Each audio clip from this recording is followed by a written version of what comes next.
والدین کے رویوں میں اولاد کے لیے جو نرمی ہوتی ہے، اس نرمی کی وجہ سے عمومی طور پہ جو لاڈ ہوتا ہے، پیار ہوتا ہے، وہ پھر انسان کی طبیعت کا حصہ بن جاتا ہے، اور اولاد جب بڑی بھی ہو جاتی ہے تو وہ والدین کو اسی طرح سے ٹریٹ کرتی ہے، جبکہ اس کو یہ سمجھنا چاہیے کہ اللہ رسول کے بعد اگر سب سے فائق حق کسی کے ہیں تو وہ والدین کے، اور ان کی ناراضگی اللہ کی ناراضگی ہے، اور ان کی رضا اللہ کی رضا ہے۔ ان کو خوش کر دینا اللہ کو راضی کر دینے کے مترادف ہے، اور ان کو ناراض کرنا اللہ کو ناراض کرنے کے مترادف ہے۔ اور یہ بات ذہن میں رکھیے گا کہ اگر والدین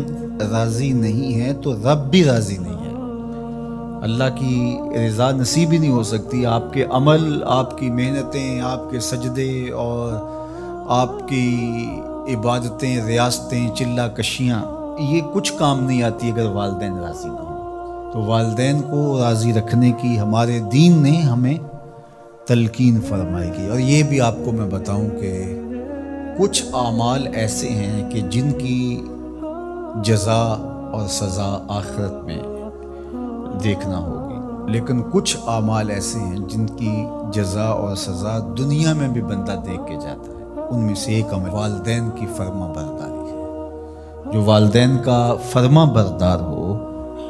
آپ اس کی پگڑی کا کلس کبھی نیچا ہوتے نہیں دیکھیں گے،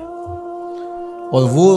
گناہ جس کی سزا آخرت میں تو ہے ہی ہے، دنیا میں بھی ضرور ملتی ہے، وہ والدین کی نافرمانی ہے۔ اس شخص پہ نشان لگا لیں جو ماں باپ کا بے ادب اور گستاخ ہو، آپ اس کو دنیا پہ بھی رسوا ہوتا پائیں گے، دنیا پر بھی وہ سرخرو نہیں ہو سکے گا۔ دنیا کے اوپر جتنے لوگ بھی سرخرو ہوئے ہیں، کامیاب ہوئے ہیں، چاہے وہ مسلمان ہیں چاہے وہ کافر ہیں، آپ اگر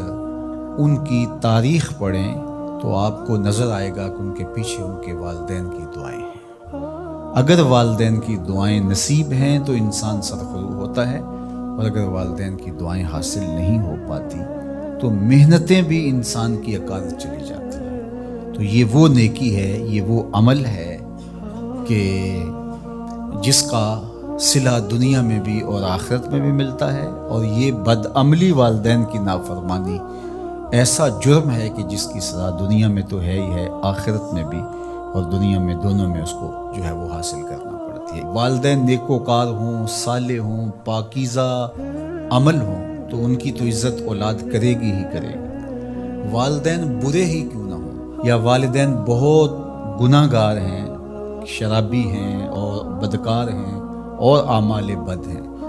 تو ان کی توہین نہیں کی جائے گی، اور اس بد اعمالی کی وجہ سے ان کے لیے دعائے خیر کی جائے گی۔ حتیٰ کہ والدین کافر بھی ہوں تو ان کا کفر اپنی جگہ پہ، لیکن اولاد ان کافر والدین کی بھی توہین نہیں کرے گی،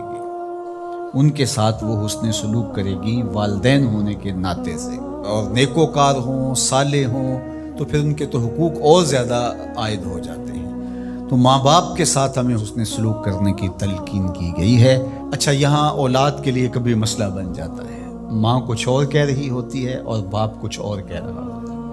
اب اولاد کس کی اطاعت کرے؟ ماں کا حکم الگ ہوتا ہے اور باپ کا حکم اس سے مختلف ہوتا ہے، دونوں کے حکموں کو ساتھ لے کر اولاد نہیں چل پاتی، اب کیا کرے؟